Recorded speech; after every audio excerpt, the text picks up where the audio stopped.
Time I hear something. Oh, Jesus. When police respond to a report of a woman imprisoned in a local residence, they encounter a bizarre homeowner who says their very presence is putting him in danger, but there's no sign of a woman. It's not until a second call brings them back that the cops go inside and make a shocking discovery that's beyond anything they could have imagined. The following report is based on official police records. On the afternoon of May 2, 2023, a woman calls 911 in Cleveland, Ohio, to share a disturbing story she just heard from a frightened stranger. I was just calling because I was at this store, right, and this lady had came out of nowhere and was just like all hysterical and scared and stuff or whatever. I don't know where she went to, but she said that this lady was supposed to be tied up in this basement. Now, I'm only calling because I'm not going to be able to sleep tonight knowing that somebody might be tied up, even if it is a lie or whatever. I kind of believe her because the way she was scared, like, no, she didn't say anything else. Officers with the Cleveland Police Department arrive at the address moments later. Police!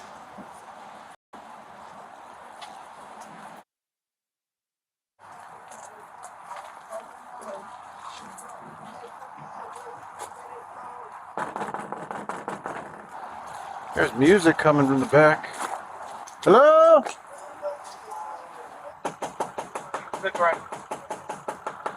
After a full 3 minutes of knocking, the police finally get a response from inside. Bro, y'all can't be here like this. Oh, look. You can't be here like this, bro. I'm just knocking on your door. I understand that, but you making me hot. What does that mean? I'm about to come out. All right, come on out. All right. How you doing, sir? Y'all can't be out here like this. Just so you know, everything's recorded. Listen, Yes? turn those cameras off, please. Well, what's going on? Can you please turn the cameras off? You have to give me a reason, and I can't. You guys are making my spot hot. I work for you guys, okay? Long story short, I work for you guys. Please get out here. You guys are blowing the spot up. All right? Who do you work for? I can't tell you that. Why? I cannot tell you that because I'm not allowed to tell you that. Okay, so just understand that. Well, here, Go home. we have a call. Here, sir, let me just tell you why we're here, and then we'll leave. It could be nothing. I don't know. I don't know anything about you. All right, I'm just saying, y'all can't be here. Y'all making my spot hot. All right? After pushing the cops to leave, the man finally asks what brought them here to begin with. What was your call about? Did you have a female here earlier that was a white female in a black coat? Hell no, bro. All right, well, here's the complaint. What's the complaint? She made a complaint that says somebody was in the basement and they were injured. Man, that. Y'all gotta go.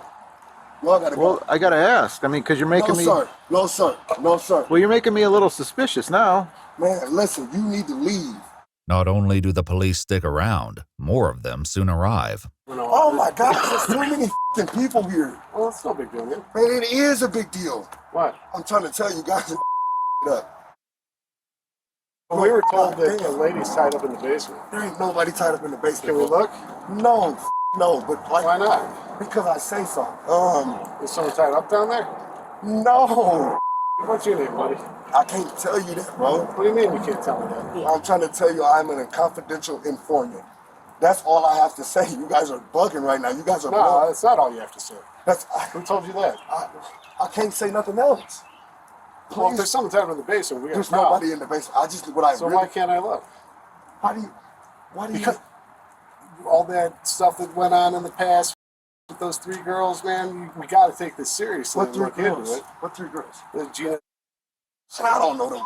all Man, that y'all- stuff. you You know what I'm saying? Listen, though? I'm If about we to don't give- take this seriously, I'm and about there's to give something you going my. I'm on. about to give you my social security number. Oh yeah, Here you go.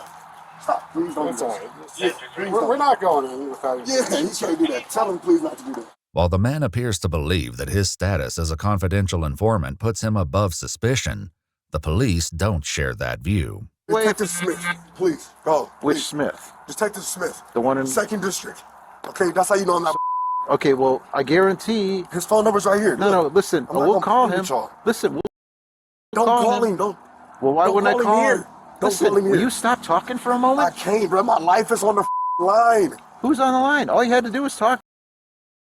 to us? You're the one who came outside. Y'all don't know what's going on, baby boy. That's all I'm saying. Listen, I got once drug again- dealers and everything that drive past here, and I got 5 cars out here. All right. Y'all about to get me killed out this. But why are you acting this way? You understand why I'm acting this way, dude? Bro. And if we have to call Detective Smith and say, hey, do you think this guy would have a girl tied up in his basement? He's gonna say no. Is he? 100%, bro. I just He's willing to risk his career for all that? You think I'm?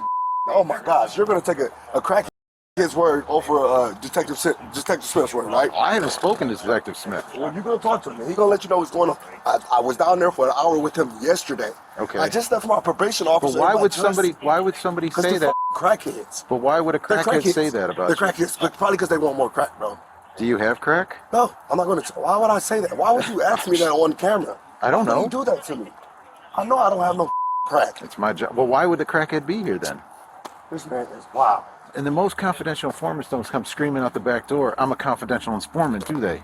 Despite the suspicious circumstances, the police sergeant lets the man, Delonte Edmund Geiger, go back inside his home while the other cops contemplate what they've heard.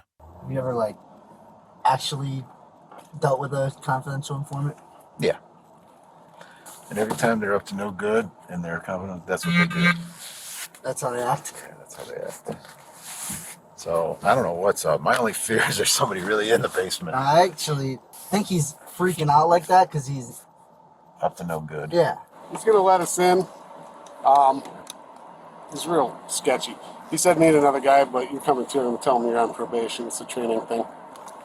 And then these guys will wait by the back door in case we scream for help. Like girls. Ah! Right.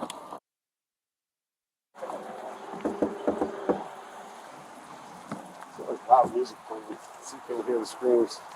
If it's a joke, it's one that will become much less funny before this day is through.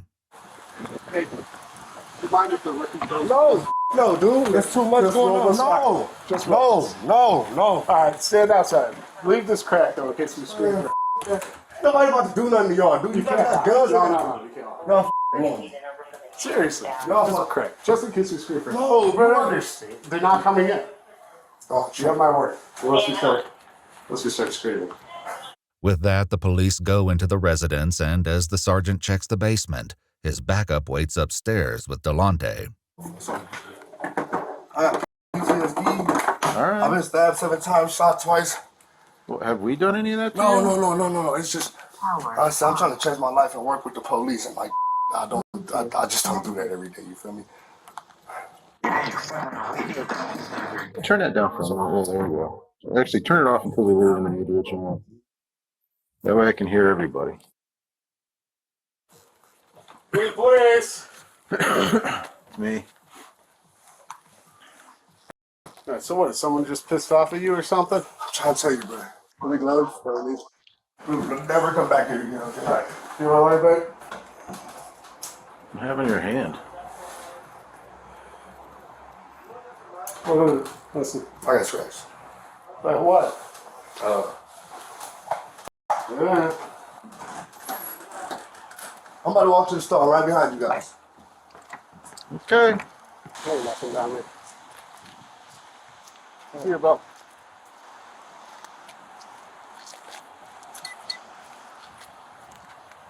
No cost. Okay.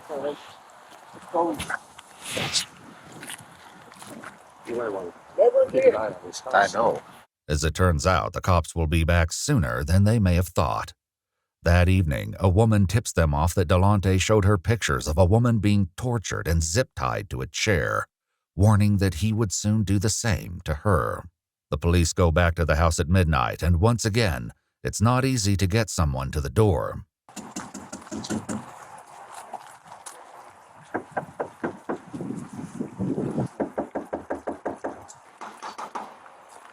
Hey, Sergeant Everton, good place. Yes. All right, so I appreciate this. There's a lot of before this. Yeah, you know my nerves. This shit. What's up, bro? How y'all doing? Same people. You know, I'm in the overtime now. I need y'all to come through the back door, okay? Yeah, you do. Is that cool? Yeah. You sure? Yeah. That's sure. Sorry for not letting you in earlier, bro. Sorry for my attitude, okay? It's all good. Give me 5 seconds. Meet me at the back door. All y'all. All right. The police head around the house to meet with Delonte, but as one officer stays behind, he hears some loud movements coming from within.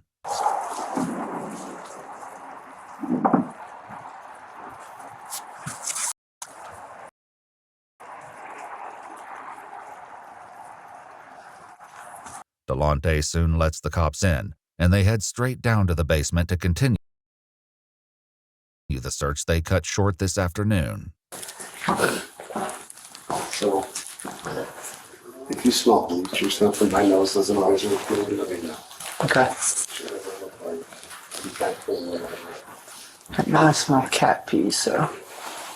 The basement again seems to be absent of any victims, tied up or otherwise, but this time the cops are determined to search the entire house. Jesus. My doghouse. Oh. I'll build houses. I got tours all over. Y'all want some tours all over.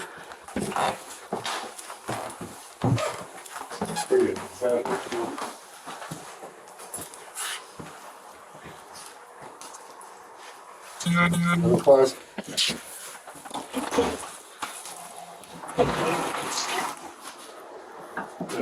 I'm about to close the door on you. There's another door behind this door. Okay? Yeah, I hang out up here because this is rather fresh. Over where he's got this section off. There's no body, you know. There's some blood right here. There's some blood, like dried blood, I think. There doesn't appear to be anyone else in the house, but suspicions are mounting, not the least because Delonte has decided the search requires an extremely loud soundtrack. Just turn it down. Hey. Did you guys find everything? Sir. Turn it down. All the way down. Please turn it all the way down. Did you find anything? Sir. Sure. Yeah, it's something on the floor, but Yeah, I know you see something down. I'll turn the music down. can you turn the music down? Still wait, sir. Okay. Put some handcuffs on.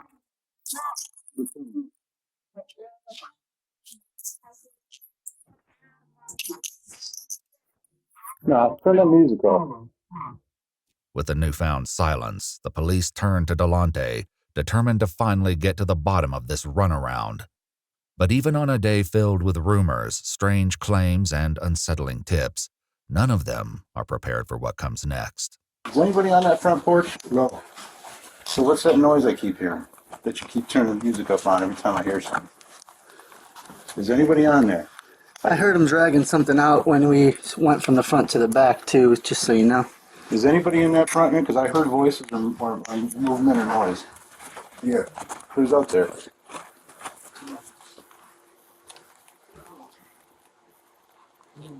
Who's out there? Sweating a lot. What is that? Can you hear it? Oh, please. Who's out there? Where are you at? She's under. There's a thing under. Remember I shined my flashlight when you guys went back there? All right. Police.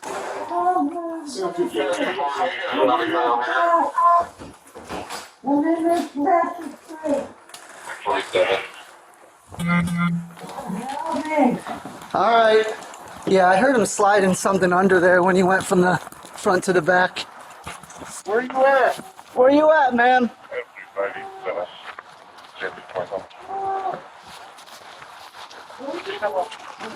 We're looking.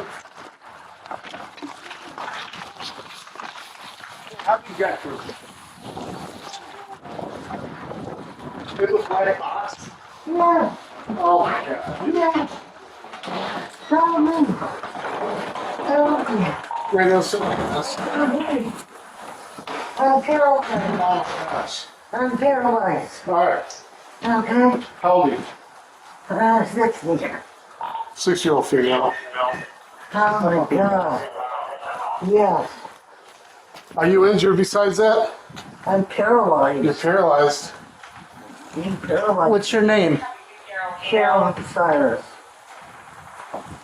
Is she like Carol? Carol? Alright, Carol. Not Cheryl. Cheryl. Yeah. My legs out.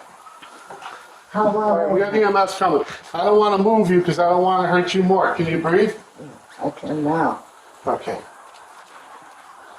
I want to get out of Greenfield. The police escort Delonte out of the house as they try to make sense of the bizarre discovery they've made on his front porch.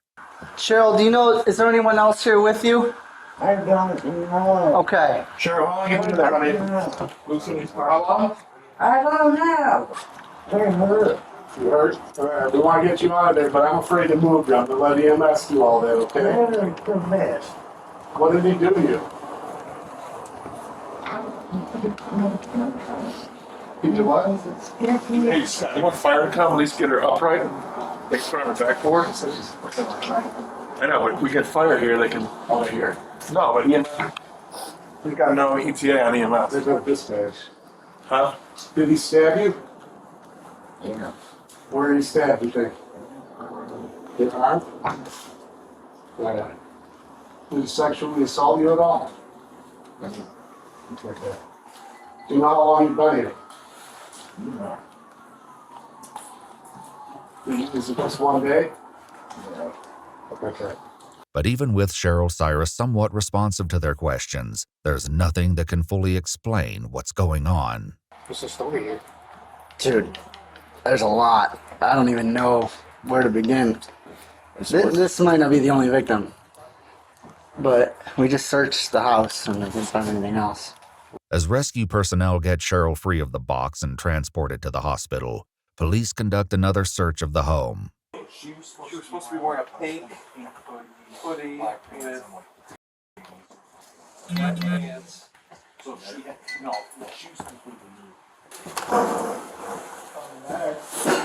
Oh, Jesus. Cat. Cat scared the hell out of me.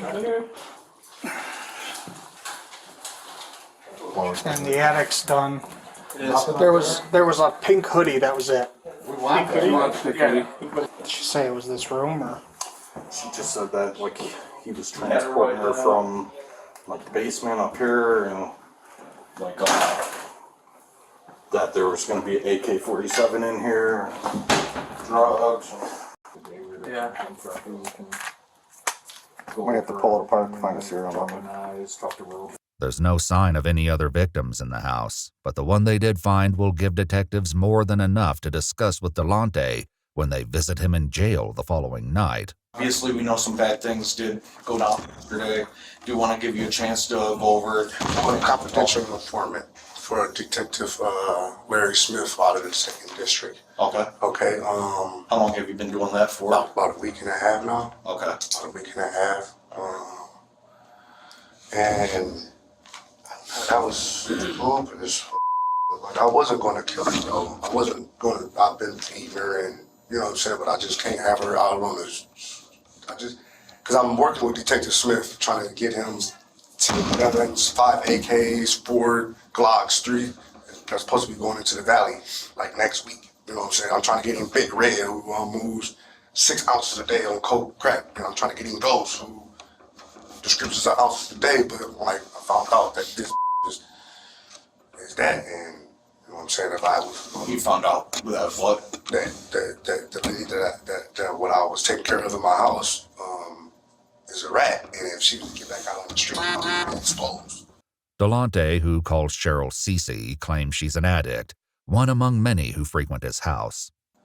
Well, she's always at my house smoking dope. Okay. So I take care of everybody on the streets, all the fiends.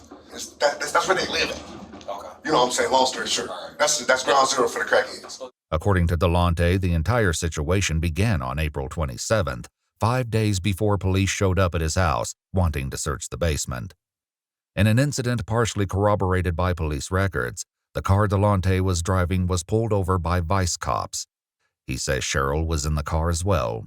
I left my house, and before I got 4 tires on the street, the police is hitting the block. I don't know what the going on. I'm swerving around up on the sidewalk trying to get around because I don't know what's going on. Guns in my face. Get out the car. Get out. What are you guys doing? Turn the car off. Empty out your pockets. I ain't got nothing, bro. Y'all tripping like y'all just up. Like, what's going on? I had to steal. Oh, yeah, you better, we can get you for this. And since that dope is right here, we're going to get you for that, man. Listen, bro, I cannot go back to prison, bro. What do you need me to do? Delonte says that was when one of the detectives took his phone, programmed his number into it, and told him, "You're working for me now." But it was how the police treated Cheryl, the woman they would later find in a box on his front porch, that really got his attention. Detective told her, thank you, bye. Okay. Detective Smith said, thank you, bye. Keep on walking. Okay. Listen to the detectives as we all got out the car. The detectives like, you can go, thank you. Okay. Okay. You ain't even get searched. It's crazy about $200 worth of dope in the car and scale, and you didn't even get searched. He concluded that Cheryl had set up the traffic stop and would now know that he'd been turned into a confidential informant for the police. The next time Cheryl came over to his house, he decided he couldn't let her leave. And I feel like my life is in danger, bro. People have tried to kill me 3 times already. You feel me? I've been shot in my my underarm, blood, all type of weird. It's crazy. I felt like I was gonna die if I didn't hold her for like 2 days and tell her, like, let her know what was going on. I beat her up, I fed her, showered her, all type of weird made sure she ate. But I just could not let her go back on the streets and tell everybody that I was working for y'all. Like everything that went through, like the time where you and Cece were together, like what happened during those days? I just punched on her, slapped on her, tell her punched on her, slapped on her, punched on her, slapped on her, punched on her, slapped on her, moved her from the basement to another room, fed her, showered her, gave her some water, put a blanket over her. I'm just telling you the truth, bro. No, that's fine. What else? No. Okay. Was that what you about to ask me? No, I thought you about to ask me. No, like were you giving her drugs and stuff like that? Why would I give her my drugs? Why the would I do that? I didn't know. Yeah, hell no. No. All right. So at any point was she asking to leave, different things like that? She has nowhere to go. Okay. She has nowhere to go. All she was just asking was why. Stop, I won't do it again. I'll never tell, Blast, please. I'll never tell. I know I deserve this, but I'll never tell. Like, that's a code in the streets. While Delonte speaks to detectives, Cheryl lies in the intensive care unit on a ventilator in what the hospital classifies as declining critical condition. In addition to being on dialysis, she's suffering from swelling to the head and brain, broken ribs, a collapsed lung, and multiple spinal fractures. But according to Delonte, it could be worse. Go kill her. The would have been dead. Long story short, if I wanted to kill her, she would have been dead. So facts. Delonte says that, among other things, he had Cheryl sit down and write, "I am a snitch," and "I am a rat" over and over again. It's worth noting that while the police report from the traffic stop identifies 2 passengers, neither of them were named Cheryl. So when cops did show up the first time yesterday with you and stuff like that, they actually checked the basement. Yeah. She wasn't in the basement. She's upstairs laying down in the bed. So we went down in the basement. So let me ask you, because there was a moment in time, I wasn't there, so I can't speak on it or anything. So there was a moment to where like you were still inside the house for a little bit. Did you have to call anybody to ask if you should let the cops in or anything like that? My detective. So then at that point he told you just to let them in if they want to check the basement. Yeah. He said they're not gonna, he said, a matter like this, they're not going anywhere until you let them in the house and check the basement. If you don't, they're just gonna come back with a search warrant and check it anyways. I said, all right, bag. 5 minutes. Tell them to come in 5 minutes. Took me 3 minutes to put her upstairs in the bed. 2 minutes to let them in the house, and 1 minute for them to not do their job and go home. They only wanted to search one room. They searched that one room. She wasn't there and they left. Okay. Stupid them. All right. So. Right? You should search the whole house. Yeah. We found somebody's in the basement. Okay, come on in. Check down in the basement. Nobody's there. See you later, sir. Job. Y'all supposed to open up the tables, open up the refrigerator? That's a horrible job on the golf part. Horrible job on the golf part. I'll be the first to say it. A missing body. Pretty serious. Yeah. Do you think so? Yeah. All right. Well, next time, take it serious. After accepting Delonte's feedback on their police work, the detectives move on to the second visit to his home that night.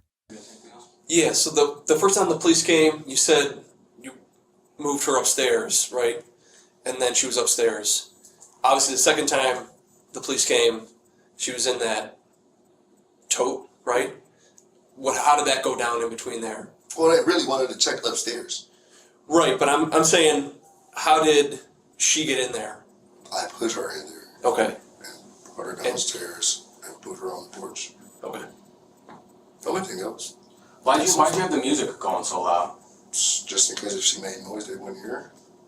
When Cheryl improves to the point that she can speak to detectives, she tells them that Delonte, who was her dealer, turned on her and accused her of being a narc.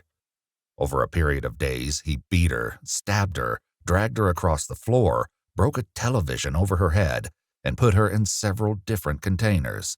She says he also poured water on her to the point she couldn't breathe and fed her addiction so she could endure the pain. Even still, Delonte appears hopeful that this will mostly blow over. Are you going to try to help me or not? Well, like I said, it'll go from there once you see the judge and like the case starts moving forward. No, but you guys have to talk to the judge though and let her know that I am a confidential informant and that like I am working with the police. Like I understand I'm in trouble, but what I need you guys to do is like, well, I'll put in the paperwork to let them know for. You know what I'm saying? Because I like doing my job. I like my job, and like I don't want guns on the streets. I don't want drugs on the streets, and I can't do that if I'm in here. Then Detective Smith will buy me out. Believe it or not, if I get a bond, he'll come buy me out. You know what I'm saying? So I just need a bond. And DT Smith will come buy me out, and I'm going to go right back to work. But that doesn't happen, and Delonte is soon informed that his bond will be set for $750,000. News that he responds to with a middle finger at his hearing. 11 days after his interrogation, he's still in jail when he speaks to his mom on the phone. You think they lower my bond? If they lower my bond to like $200,000, dude, I got enough collateral to buy myself out. I already talked to the bills, by the way. He said just bring me my collateral, bring me my dump truck, bring him my trailer, my tools, and I told him I had to put one of my businesses in, and I'm out. That's when he said they just got to lower your bond. We just got to see tomorrow when you go to court. The worst outcome that comes out of this for you is might be 5 years in asylum. But things turn out a bit differently. At a court hearing 6 months later, Cheryl Cyrus recounted the horrors inflicted upon her and told the judge that she remained 98% paralyzed and dependent on others for her basic needs. Delonte Edmund Geiger pled guilty to 1 count of felonious assault, 1 count of kidnapping, 1 count of possessing a weapon under disability, and 1 count of tampering with evidence. In November 2023, the judge said, "I've never seen an offense like this in my time on the bench," and sentenced Edmund Geiger to 16 to 20 years in prison with an expected release date of April 2039. He's currently incarcerated at the Trumbull Correctional Institution. If you'd like to see select new videos early and help us keep uncovering case files that rarely come to light, you'll find extra footage